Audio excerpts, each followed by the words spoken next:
सालोम everyone, मैं profit Robert James और एक बार फिर से जीसस मैसेंजर मिनिस्ट्री में आप सभी का स्वागत करता हूं और मैं आशा करता हूं कि आप और आपका परिवार प्रभु यीशु मसीह में सुरक्षित होंगे।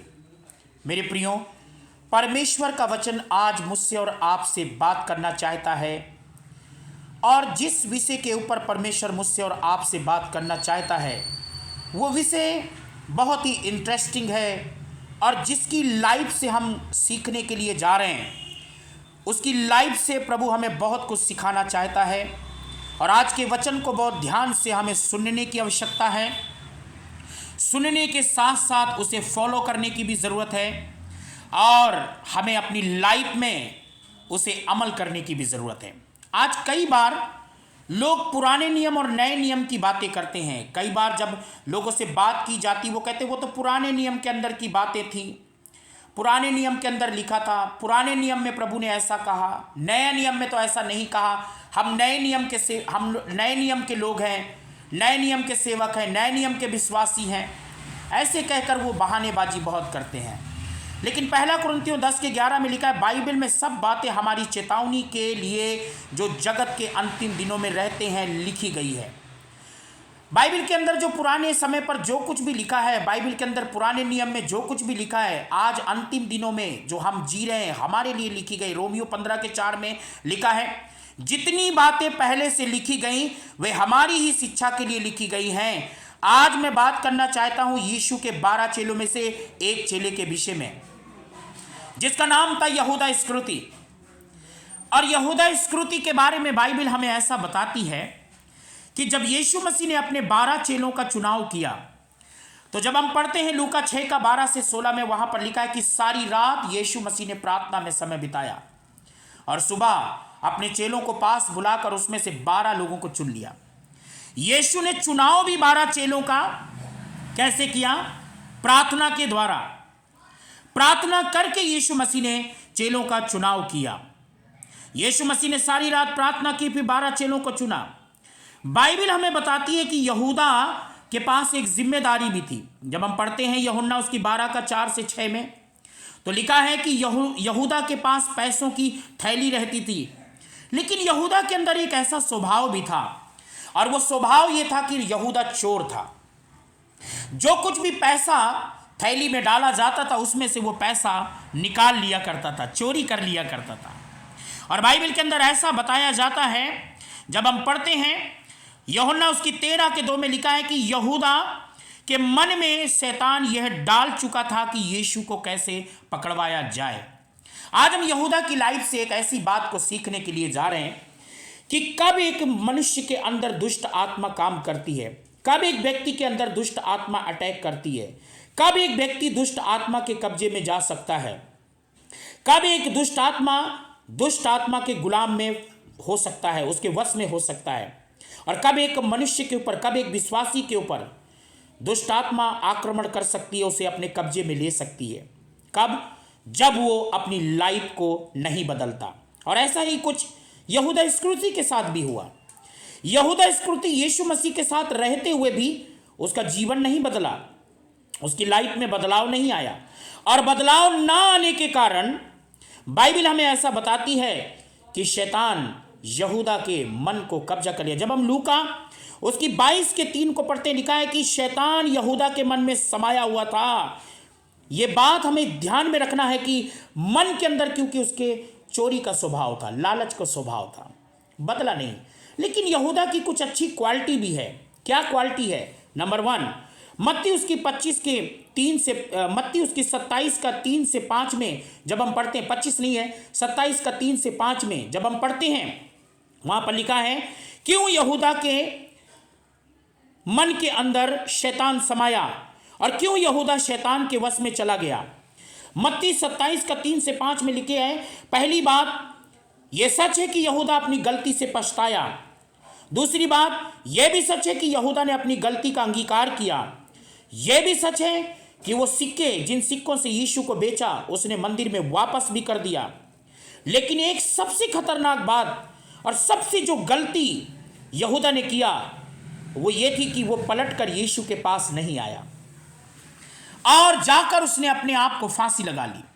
याद रखिएगा, परमेश्वर का वचन हमें यहां पर बताता है क्यों यहूदा शैतान के वश में हो गया। नंबर 1, यहूदा के मन के अंदर शैतान समाया हुआ था। आज कई लोगों के मन के अंदर पाप रहता है।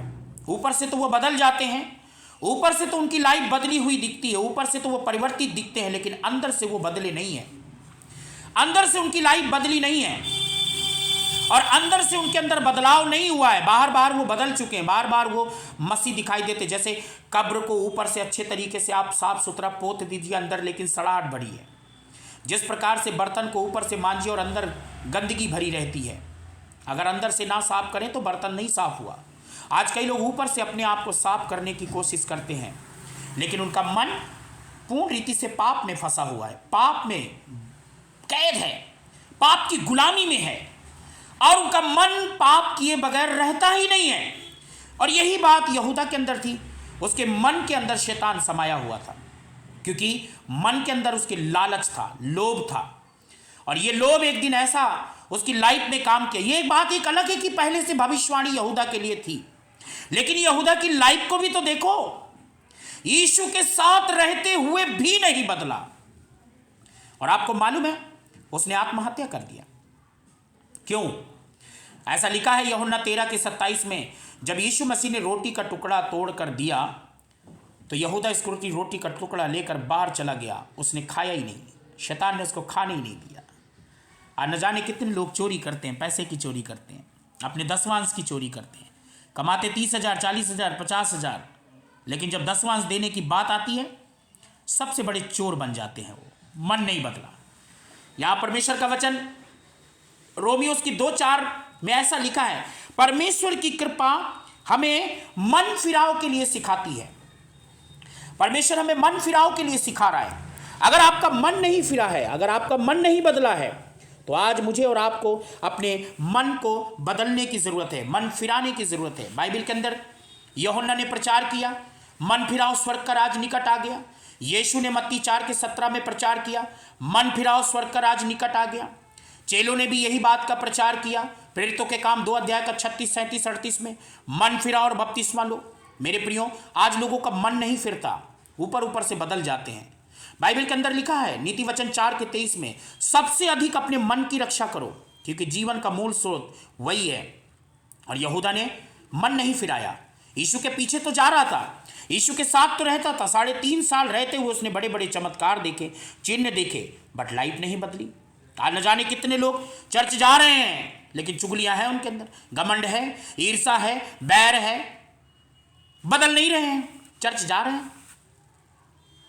और परमेश्वर का वचन हमें मन फिराव के लिए अवसर देता है। रोमियो 12:2 में लिखा है, इस संसार के सदृश ना बनो, तुम्हारे मन के नए हो जाने से तुम्हारा चाल चलन भी बदल जाए। आज लोहड़ी है, आज शैतान को लोगों ने खुश किया होगा, फिल्मी गानों में डांस करके शैतान को बड़ा मजा लिया होगा और उसको अपने ऊपर हावी होने के लिए उनको मौका दिया होगा। जबकि परमेश्वर का वचन हमें कहता है, हम इस संसार में रहते हैं लेकिन संसार के नहीं हैं। संसार से प्रभु ने हमको चुन लिया है, संसार से हमको प्रभु ने अलग कर लिया है। मेरे प्रियो, परमेश्वर का वचन हमें बताता है, यहूदा की लाइफ को देखो, सुधरा ही नहीं, बदला ही नहीं। 3.5 साल तक यीशु के साथ चलते चलते भी नहीं बदला। कहीं आपकी लाइफ भी तो ऐसी नहीं है? अगर आप भी यीशु के साथ रहते रहते अगर आप बदलते नहीं हैं, बपतिस्मा लेने के बाद भी अगर आप नहीं बदलते, पवित्र आत्मा पाने के बाद भी यदि आप नहीं बदलते, याद रखिएगा यहूदा ने फांसी लगा लिया। और ये स्पिरिट आपको कहीं तक भी ले जा सकती है, और ये दुष्ट आत्मा आपको कहीं तक ले जा सकती है। जो नहीं बदलते, दुष्ट आत्मा कभी भी उनके ऊपर कब्जा कर सकती है, क्योंकि बाइबल के अंदर ऐसा लिखा है। हम इफिसियों 2:2 में पढ़ते हैं, जो आज्ञा नहीं मानते, आज भी दुष्ट आत्मा उनकी लाइफ में काम कर सकती है। पतरस को देखिए, बड़ी बड़ी डींगे मारा, मैं तेरे साथ क्रूस पे चढ़ जाऊंगा, तेरे लिए जान दे दूंगा। यीशु ने क्या कहा? तू मेरा इनकार कर देगा, और वैसा ही हुआ। और यीशु को क्रूस पर चढ़ने जाने से पतरस बार बार उसको रोक रहा था। यीशु मसीह को कहना पड़ा, शैतान दूर हो जा। मेरे प्रियो, आपकी लाइफ बदली है या नहीं बदली? नहीं बदली तो आज आपके लिए समय है कि अपनी लाइफ को बदल लें। समय रहते हुए मन फिराएं, कहीं ऐसा ना हो यहूदा इस्करियोती के जैसा आपका भी अंजाम हो जाए। प्रभु इन वचनों के द्वारा आपको आशीष दे। जय मसीह की।